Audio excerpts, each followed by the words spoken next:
The end of the world arrives and canned food replaces money. It becomes the only hard currency in the world. The cause of all this is a massive earthquake with no warning at all. Civilization ends and the economy collapses. Human society falls back into a savage age overnight. The people who survive in Korea all gather inside this apartment building. This place becomes their final shelter. Paper money is nothing more than trash.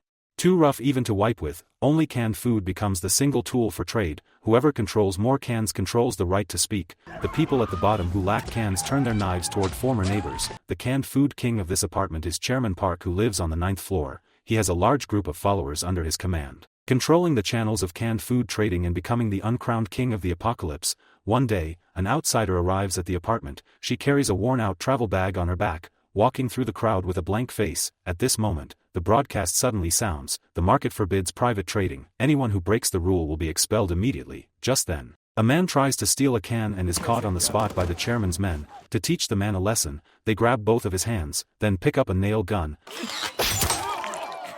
The leader is called Kim Tae-jin. He is Chairman Park's right-hand man. Every day, they come to the market to collect protection fees from the merchants. At this moment, they notice a shop with its door tightly shut and a foul smell coming from inside. After opening the door, the stench of decay rushes straight at them. While Tae-jin and the others are distracted, Hee-Ryu secretly takes the canned food. By the time they realize what happened, Hee-Ryu is already gone without a trace. Then Tae-jin notices a man with glasses, eating a can of food. After harsh questioning, they finally learn the truth. Just now, Hee-Ryu came to find him and used one can of food to trade for his expensive watch. At this moment, Hee-Ryu has already reached the 2nd floor. After hiding in a place with no people around, she quickly empties the old cans and stuffs the stolen cans into her bag. Then she lets her hair down, getting ready to slip away in the chaos. But at that moment, Tae-jin walks right past her, yet he does not recognize her at all. Then Tae-jin quickly seals off the main door and orders a full search floor by floor. Seeing this, Hee-Ryu falls into deep panic. She can only run elsewhere to hide. Just then, his men find an abandoned sack. When Tae-jin sees it, he immediately thinks of the girl with the backpack. He realizes she is the one who stole the cans. Meanwhile, on the other side, Hee-Ryu hides the cans inside an abandoned car. Then she trades another can for a rope, planning to climb out along the edge of the apartment. But at that moment, Hee-Ryu sees a familiar figure. The girl is named Sejong. She is Hee-Ryu's best friend. To survive in the end of the world, weak women like her have no choice but to sell their bodies. After serving Chairman Park, she can get canned food and life-saving medicine. Sejong's eyes are filled with numbness and despair, but what she does is not really for herself. Everyone here knows she sells herself, so she becomes an object of scorn for all. The chairman says there is no need to take anything from you, since that can was given by the chairman anyway. What are you showing off for? Just as Sejong is about to leave, someone deliberately knocks her to the ground. The water she just collected spills everywhere. Sejong can only quietly get back on her feet. She goes outside and quietly wipes the dirt from her body as if she has long been used to this kind of humiliation. Just then Hee-Ryu walks over, looking at Sejong in front of her. Hee-Ryu cannot stop the tears from falling. After that, the two of them go up to the rooftop and talk about everything they have been through lately. Until this moment, Sejong finally shows a long-lost smile. Hee-Ryu wants to take her away from this place, but Sejong gently shakes her head, her eyes looking toward the dark and heavy sky. The broadcast sounds the market will close in 10 minutes. No one is allowed to enter or leave. Anyone found will be executed on the spot. Sejong tells Hee-Ryu, this place is not as bad as it seems. She urges Hee-Ryu to stay and live here together with her. Hee-Ryu worries about dragging her down, so she refuses the offer. When night falls, Hee-Ryu hides inside the abandoned car. But at that moment, a faint movement comes from outside the car. She looks up and sees Tae-jin hiding canned food. But the next second, Tae-jin seems to sense something. As he moves closer to Hee-Ryu, a sudden loud crash rings out. Watching Tae-jin leave, Hee-Ryu holds her breath and quietly climbs out of the car. But when she gets closer, she realizes the person who fell is actually Sejong. Chairman Park is standing upstairs, coldly watching everything as if looking down on an ant. Hee-Ryu's whole body trembles, her nails digging deep into her palms. Then Chairman Park's men throw Sejong into a massive pit. After everyone finally leaves, Hee-Ryu can no longer hold it in and rushes forward. When she turns on her flashlight, she sees Sejong's body already dragged away by a group of lunatics. You crazy bitch, where are the cans? I am asking you where the cans are.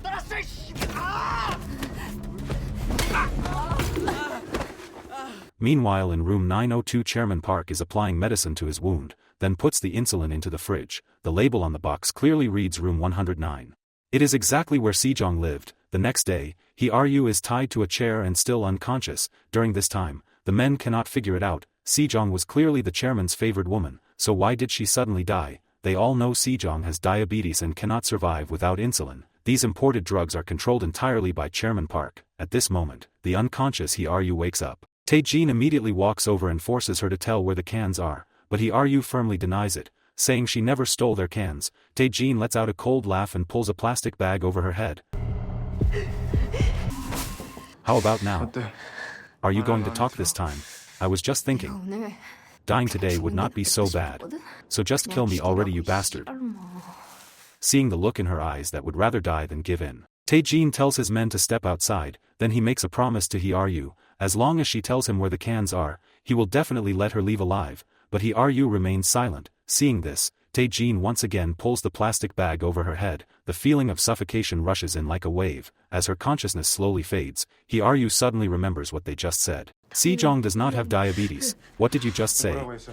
Just as Tae-jin is losing his patience, his men suddenly rush in and tell him that Park Cheol-min has arrived. Cheol-min is another trusted aide of the chairman. He and Tae-jin each control different areas. The two have always been sworn rivals. On top of that, Tae-jin lost the protection fees. This time Cheol-min comes just to mock him. As the two face off with rising tension, another aftershock hits. The ground starts shaking violently, but the two still glare at each other. Neither is willing to back down. Are you scared now? Who are you calling scared? Damn it, just thinking about knocking you down makes me too excited. At the same time, Hye-Ryu is also thrown to the ground by the shaking. Seizing this chance, she uses a screwdriver on the floor and successfully frees herself. Then she quietly opens the door and escapes from the place. Downstairs at this moment, the two men also begin a direct clash.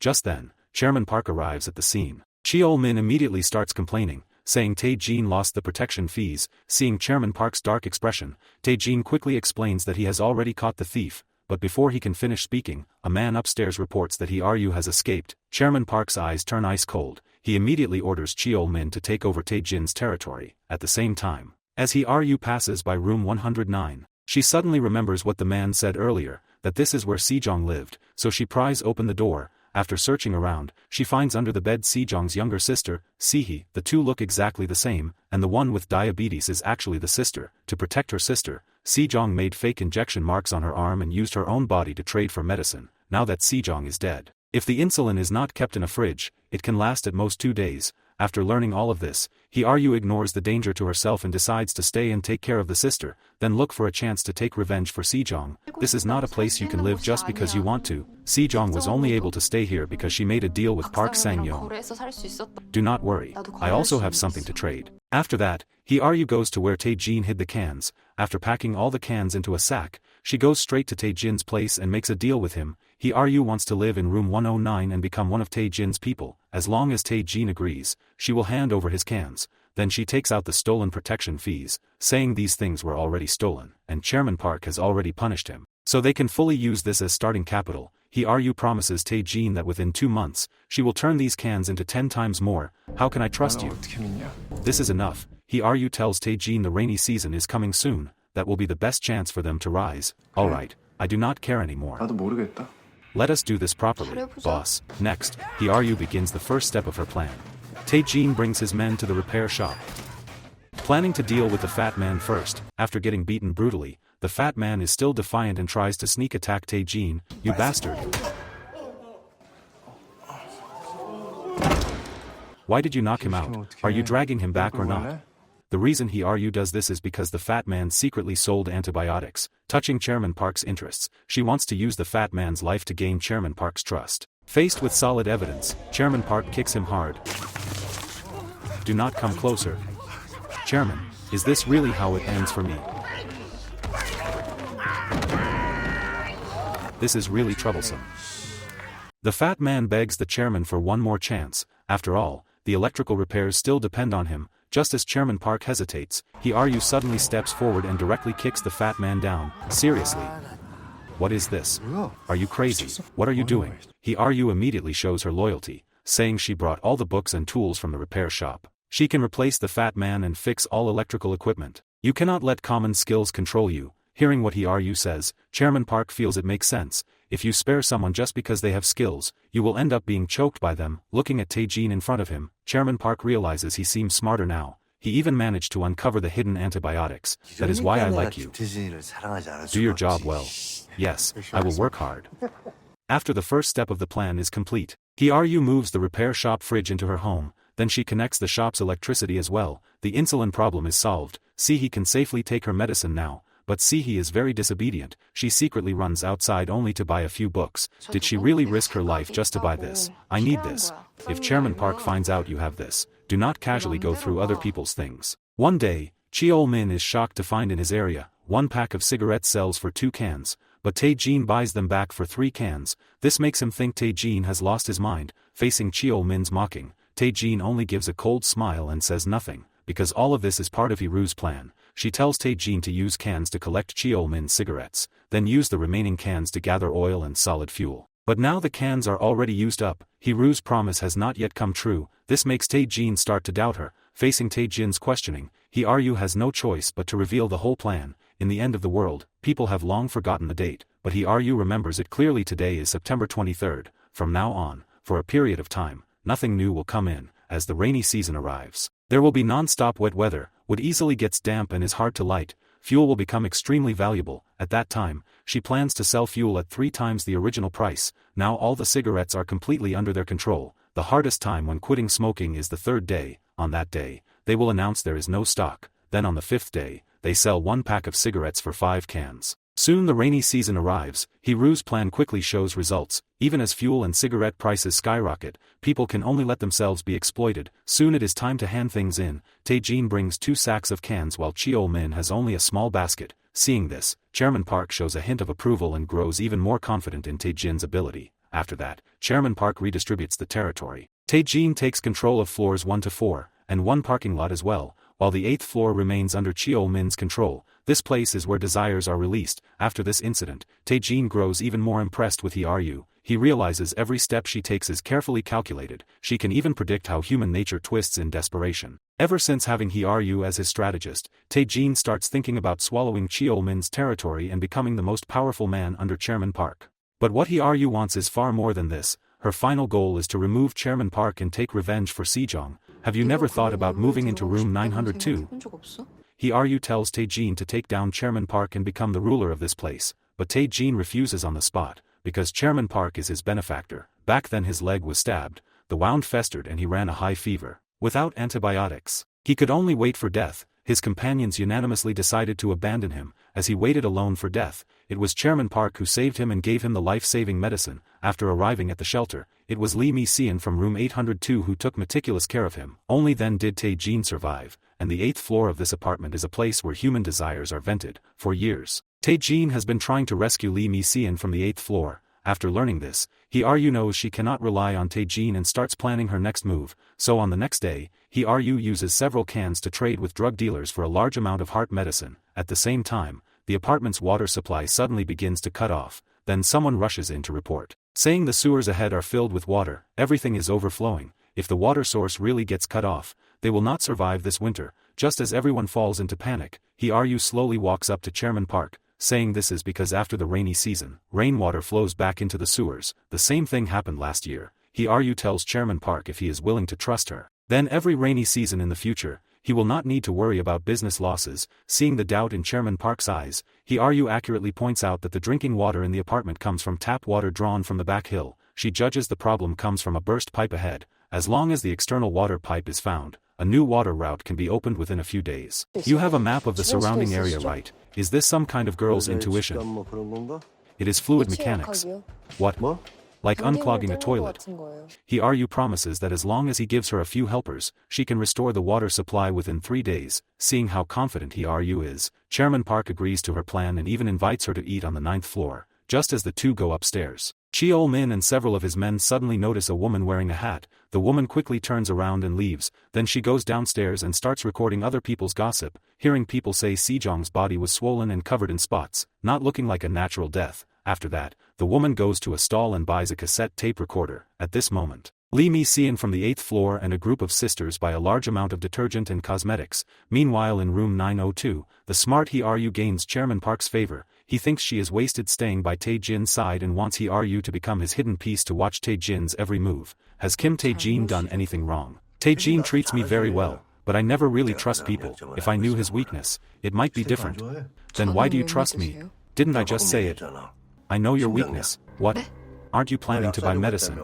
Heart medicine. So the drug dealer works for Chairman Park. He also knows about Hee-Are-You buying medicine. In the end of the world, all life-saving drugs are controlled by Chairman Park. As long as Hee-Are-You agrees to be his informant, as an exchange, he will regularly provide her with medicine. Your life is in my hands. If something comes up, let's meet often. What Chairman Park doesn't know is that Hee-Are-You is not sick at all. This is all part of her plan. Meanwhile, the subordinate beside Cheol-min communicates using sign language. The woman wearing the hat earlier has eyes very similar to the late Sejong. After being reminded by his men, Cheol-min suddenly remembers the clothes on that girl are the same ones Sejong often wore when she was alive. Just then, he happens to see the girl enter room 109. This room is exactly where Sejong used to live. Cheol-min then learns from his underlings that Sejong had a younger sister. But not long after she went missing, on the night Sejong died, Hee-Are-You moved into room 109. When all these clues connect together, Cheol-min realizes a shocking truth. Meanwhile, Tae-jin finds Hee-Are-You and asks her to help come up with a plan to rescue Lee Mi-seon from the 8th floor. The 8th floor is Cheol-min's territory. As long as Cheol-min agrees to release her, he is willing to trade all his canned food. When Hee-Are-You returns home, she sees a tape recorder on the table. The girl wearing the hat is Se-hee, the younger sister of Sejong. Seeing that Hee-Are-You looks a bit angry, Se-hee says she will not go out again. However, at this moment, a burst of rough knocking suddenly sounds. The visitor is Cheol-min. Seeing this, Hee-Are-You quickly tells Se-hee to hide under the bed, then she slowly opens the door. After entering the room, Cheol-min wastes no time and gets straight to the point. He knows Se-hee is hiding in the room. He guesses Hee-Are-You sided with Tae-jin because she wants to use him to avenge Sejong. Looking at the shocked Hee-Are-You, Cheol-min tells her she chose the wrong person. Tae-jin simply does not have the guts. He even treats Chairman Park like a father. Then what makes you different? I am not the same as him, because I want to kill that bastard Park Sang-yong. Cheol-min gives Hee-Are-You 1 week to think it over. If she is still unwilling to cooperate by then, he will tell Chairman Park everything and find a room for Se-hee on the 8th floor, using her like a dog. After Cheol-min leaves, Se-hee immediately apologizes to Hee-Are-You, saying she should not have gone out. If Park Sang-yong finds out about you, I'm sorry, this is all my fault. Since this thing is what got us exposed, I will take it and throw it away. Let me borrow this. After confirming the tape recorder still works, Hee-Are-You plans to modify it to prepare for the next part of her plan. After that, she goes outside again and finds the Night Ghost mask. The Night Ghost is the savage who dragged away Sejong's body before. The next day, Hee-Are-You finds Tae-jin, saying she has figured out a way to rescue Lee Mi-seon. Recently, Cheol-min plans to sell alcohol, and brewing alcohol needs a huge amount of water, but water resources are not enough. As long as they control a large supply of water, they can use it as leverage to negotiate with him. Let the residents buy water and buy it back at double the price. Watching Tae-jin walk away, Hee-Are-You quietly says she is sorry. After that, she goes to find Cheol-min and agrees to work with him, but she has 3 conditions. First, after taking the 9th floor, the medicine will be managed by her. Second, do not touch Se-hee. Third, the plan must not be known by the men behind him. But Cheol-min suddenly laughs, because Gun-suk is a deaf man. He cannot hear any sound at all and suffers from severe ringing in his ears all year long. Even if someone screams right next to his ear, he cannot hear anything. But Gun-suk can read lips. As long as he cannot see the mouth movements, it is fine. Hee-Ru's plan is very simple. It is to poison the collected water. I just want to make a small profit from the water. That will not work. I have already added it. This is only the beginning. Just watch what happens next. On the next day, when Chairman Park learns the water has been poisoned, he explodes in rage. Cheol-min's deaf subordinate tells Chairman Park that during his shift yesterday, he seemed to see the Night Ghost, but the other person was not wearing the Night Ghost outfit. These words were deliberately told by Hee-Are-You on purpose. Just as Chairman Park falls into confusion, Lee Mi-seon from room 802 suddenly walks over. She once worked at a research institute and knows the nature of chemical agents very well. The main ingredient of disinfectant is sodium hypochlorite. When mixed with water it causes a redox reaction. It can effectively kill microorganisms and bacteria in the water. As long as the dosage is calculated and controlled precisely, the water can be safely drunk tomorrow. Seeing Lee Mi-seon help her a lot, Chairman Joe invites her to have dinner together that night. Just as Lee Mi-seon leaves, she does not know he is watching her nearby. Are you showing off how capable you are? Do not act recklessly. Didn't we agree to endure it until everything is confirmed? Otherwise you will become the second Han Sejong. So yeah, if you want to get close to the chairman like Sejong did, you have to do something. Meanwhile, Hee-Are-You suddenly goes to find the chairman and raises the Night Ghost mask in her hand, saying the mask was found in room 209. Room 209 is Tae-jin's room. Hee-Are-You tells Chairman Park that yesterday Tae-jin's men swapped all their canned food for water. You can send your men to check that water. You do not need to worry about that. It is already handled. Okay. Wait. Take this. You did well. Remember to close the door when you leave. At this moment, Hiru's eyes sweep across the room and finally stop on the broadcast equipment on the wall. Meanwhile, Tae-jin arrives at room 802, only to find Cheol-min is also there. Cheol-min tells Tae-jin that Lee Mi-seon will not receive guests anymore, because Chairman Park has taken interest in her. What, didn't we agree you would release her after getting the water? Wasn't that the deal? Sorry, but what can we do? The deal is cancelled, bastard. Drinking more water is good for your health. After Cheol-min leaves, Lee Mi-seon takes out a diary. Then she tells Tae-jin Chairman Park is even more vicious than she imagined. To live in this apartment, everyone must pay a price. Everyone has to work. He does not even spare the children. He forces the children of these women to crawl into collapsed cracks to search for supplies, and all of them die inside. After learning this truth, Tae-jin's faith completely collapses. He walks downstairs in a daze and runs into Chairman Park by chance. I heard you stored a lot of water. You are really impressive. You should think more long-term. You should not lose focus, you little punk. I praise you a bit and you forget who is in charge, right? Sorry. Although all the evidence points at Tae-jin, Chairman Park still holds a trace of doubt, so he calls in one of Cheol-min's men. This man is the deaf Gun-suk. He is the spy Chairman Park planted beside Cheol-min. Because his deafness and headaches are severe, only Chairman Park has the painkillers, so he has no choice but to obey Chairman Park. Chairman Park asks him if Tae-jin poisoned the water. But Gun-suk suddenly hesitates and finally gives a positive answer. Yet that day, he clearly saw through the mirror and read Hiru's lip movements. He also knew their plan, so why did he not tell the truth? After confirming Tae-jin is the one who poisoned the water, Chairman Park calls for Hiru and orders her to get rid of Tae-jin. Although Chairman Park has decided to kill Tae-jin, he worries Tae-jin's men will be hard to control. Hiru suggests using Cheol-min's hands to eliminate Tae-jin. This way she can kill with a borrowed knife and also stir conflict between them. This way the followers will not merge together. Chairman Park can manage them more easily. Chairman Park agrees with Hiru's suggestion, so he lets Hiru handle everything. After that, Chairman Park calls Cheol-min and tells him that once Tae-jin comes upstairs,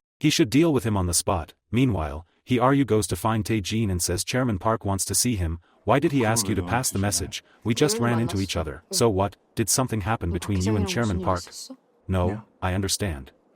Do not worry too much. But is it really that simple? The answer is no. This was all part of Hiru's setup. The broadcast device in Chairman Park's room has always been connected to Hiru's room. Using the same principles and components of the broadcast system, electrical signals can be turned into sound. As long as a recording device is connected, it can be used to capture audio with some simple modifications. It can be used for recording and surveillance. After recording the conversation between Chairman Park and Cheol-min, Hiru stops Tae-jin on his way upstairs, and plays the recording for him. I told him to come up at 9. Kill him in the hallway when the time comes. After learning this truth, Tae-jin finds it hard to accept. He believes there must be some misunderstanding, but Hiru plays another recording. It turns out Chairman Park saved Tae-jin back then only because he thought Tae-jin was still useful, but when his illness never improved, Chairman Park simply stopped caring about him. The medicine Tae-jin was given at the time was just the cheapest vitamins. Unexpectedly, with Lee Mi-seon taking care of him, this guy actually recovered by a miracle. At this moment, Tae-jin's mindset completely collapses. Under Hiru's verbal provocation, Tae-jin decides to listen to Hiru and kill Chairman Park tonight. Meanwhile, Cheol-min is still waiting painfully for Tae-jin in the hallway, but instead, he is attacked from behind by Gun-suk. With one swift move of the knife, Cheol-min falls into a pool of blood. It turns out the reason Gun-suk did not tell Chairman Park the truth is because Hiru had already found him in private and made a deal with him. Hiru knows he is Chairman Park's spy and says if he helps her, he will have endless headache medicine from now on, and Cheol-min's position as boss will be his. As Cheol-min's life is about to fade away, Gun-suk passes one more message for Hiru. Lu Bu died because his own men betrayed him. After that, Gun-suk gathers his companions and prepares to work with Hiru to kill Chairman Park. On the other side, Tae-jin also begins to arrange his plan. But how could things go this smoothly? When Hiru returns home, say he tells her something important, that the person who killed her sister might be someone else. When Sejong fell to her death back then, there were many red spots on her body. After investigating during this time, she learns that using bleach to clean filth can create poison, and Lee Mi-seon happens to work at a research institute. Are you advertising that you know how to make poison? Didn't Sejong mention the red spots? Did she also take her sister's medicine? Say he suspects Lee Mi-seon, believing she poisoned and killed her sister just to catch Chairman Park's attention, because only in this way could she replace her sister and become the person closest to Chairman Park. To verify whether this is true, Hiru secretly sneaks into Lee Mi-seon's room and unexpectedly finds that diary. She also learns about Chairman Park killing the children. At this moment, the women from the 8th floor suddenly enter the room. They tell Hiru the truth. It turns out Sejong was working with them, wanting to get rid of Chairman Park for them, and on the day Sejong died, she had gone to see Lee Mi-seon. She got a bottle of poison from her. Just as she was mixing the poison into the noodles, she suddenly fell from the building for unknown reasons. Meanwhile, Chairman Park keenly senses something is wrong, connecting it with the recent chain of events. This makes him grow suspicious of Hee-Ryu. When he learns that Hee-Ryu lives in room 109, a guess forms in his mind. He immediately takes out his key and decides to personally go to room 109 to check it out. Very soon Chairman Park arrives on the first floor. When she hears movement outside the door, He is so scared that she hides under the bed at once. After searching around and finding nothing, Chairman Park turns around and leaves. After confirming he is gone, He foolishly opens the door. On the other side, Tae-jin rushes to room 802 in panic, panting heavily. He tells Hee-Ryu Chairman Park caught a girl on the first floor. At this point, Hee-Ryu confesses the entire plan to everyone. Although Tae-jin knows he was used, he has no way back anymore and can only choose to keep working with Hee-Ryu and the women on the 8th floor to avenge their children. All choose to stand on Hee-Ryu's side. Now the 9th floor is full of Chairman Park's men. They cannot act according to the original plan, so Hee-Ryu changes the strategy. On the next day, Chairman Park's men are shocked to discover the apartment that had no water for 3 days finally has water again. The men immediately report this to Chairman Park. Chairman Park excitedly rushes downstairs with his people. Seeing the water keep flowing out, everyone rushes to the barrels and drinks eagerly. It is really back. Do not just stand there. Everyone come drink water. Meanwhile, Hee-Ryu has already secretly arrived at room 902 and successfully rescues Se-hee. She tells Se-hee to go to room 802 first. She will get the medicine and then go find her. On the other side, Chairman Park suddenly realizes something is wrong. He panics and runs toward the 9th floor. Right after Chairman Park leaves, Tae-jin storms in with his men aggressively. Gun-suk also rushes in quickly from the other side. After the two groups join together, they immediately launch an attack on Chairman Park's men. Meanwhile, Hee-Ryu is still getting the life-saving medicine for Se-hee, but the next second, Chairman Park arrives here. Do you really think you can take me down by yourself? Just a little brat like you talk too much. I have lived until now just to kill you. But what Chairman Park says next makes Hee-Ryu freeze on the spot, because Sejong was not killed by Chairman Park. Only when Hee-Ryu mentions the poisoning does Chairman Park suddenly realize the truth. It turns out after Sejong poisoned the noodles back then, Chairman Park forgot to add parsley, so he sent Sejong to the storage room to get it. When Sejong turned around to leave, Chairman Park then noticed he forgot the cheese. He immediately took both bowls of noodles back and by pure accident placed the poisoned noodles in front of Sejong. Seeing Chairman Park eat the noodles without being poisoned, Sejong instantly realizes something is wrong. Combined with red spots appearing on her body, she knows she has been poisoned, but it is already too late. In order not to drag Lee Mi-seon into this, she makes a crazy decision. Hey, what are you doing there? Come down. No. So in the end, because of her sister, Sejong died, and now you are pulling this stunt on me too. At this moment, Chairman Park tells Hee-Ryu that the reason he only brought one man upstairs is because everyone else went to the 8th floor. At this moment, the women on the 8th floor have already been controlled by Chairman Park's men.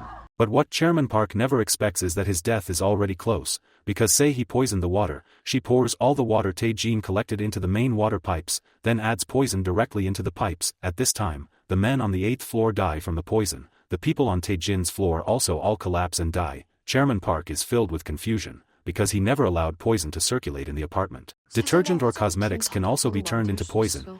It turns out the detergent and cosmetics Lee Mi-seon bought were all turned into deadly poison. Chairman Park is now poisoned as well, but before dying, he still wants to take someone down with him. He grips Hee-Ryu's neck tightly. She is about to suffocate to death, but Chairman Park can no longer hold on and collapses straight to the ground. At this moment, the women rush in. Hee-Ryu finally survives. Looking at the dying Chairman Park, one woman picks up a heavy hammer and smashes it down hard.